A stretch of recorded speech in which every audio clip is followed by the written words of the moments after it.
So, magandang araw mga sir. Tapos ko na nga pala dalhin yung mga magazine natin sa Gunsmith o sa nag-aayos ng airsoft. Panoorin nyo na lang yung video mga sir. Eto na.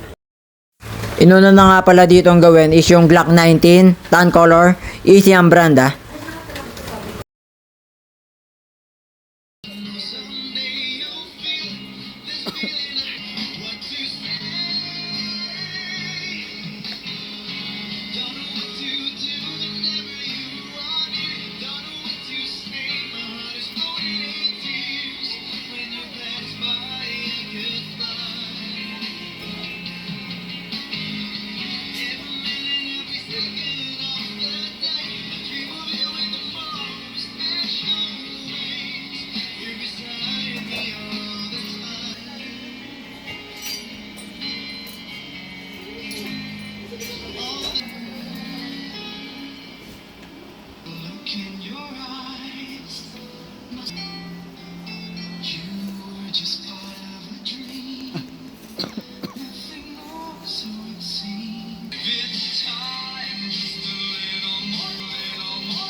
Ito naman yung Armorer Works o Army Armament na magazine.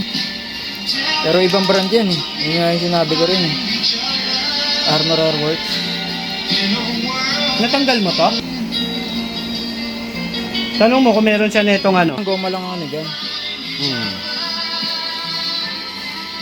Tapos, amin na. May...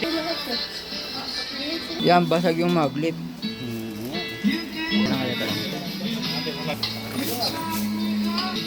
Kung makikita nyo sa video, may inabot na goma. Yun yung rubber sa ilalim ng inlet valve.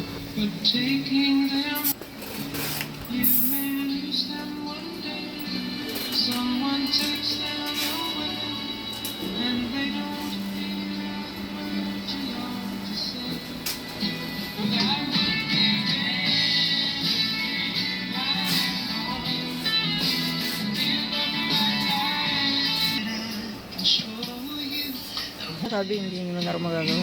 Ito naman yung magazine ng WE 1911. Pinarsa nung may-ari baklasin yung ilalim. Ibigay sa akin eh. Nakulong ko talaga yun. Hindi dito raw dinala ni Step sabi.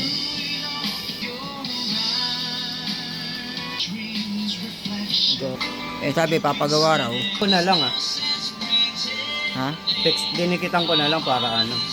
Okay yan, syempre ano.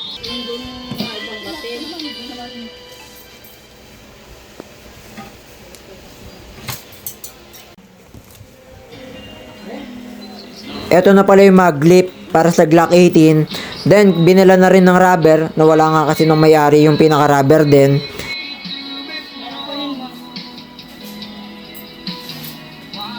Ilang klase po yung baril niya?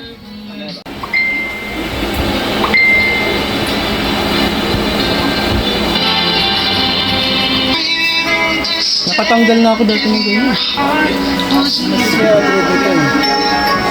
Kailangan mataba-taba eh. Slow lang eh.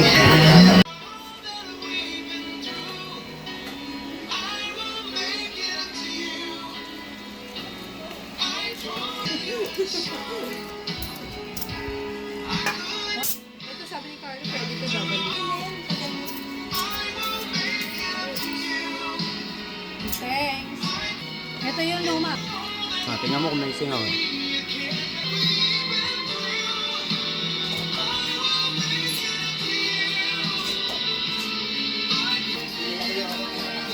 Popri ano ka to, Tylo?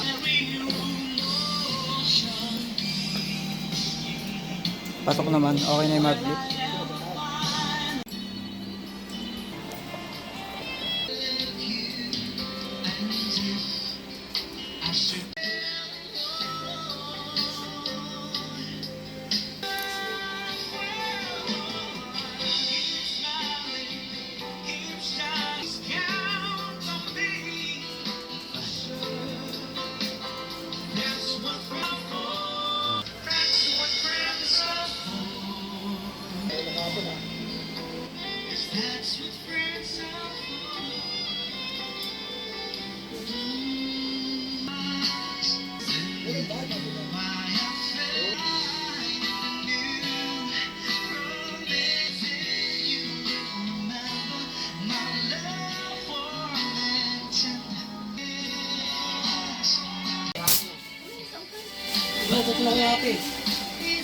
Sangkay? Kapagpayong ka nga rin. Hindi na kaya luluwa yan.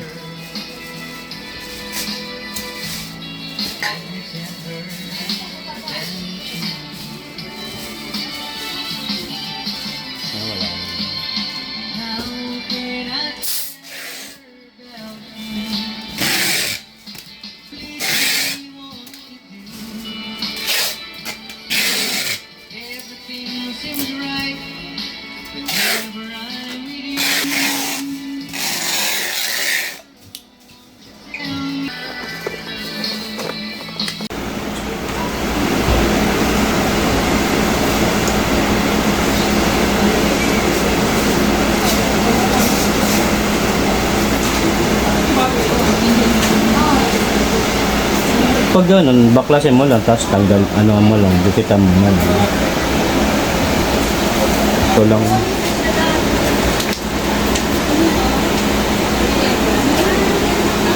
So far, maayos naman. Nagawa na lahat ng magazine, na-check na lahat.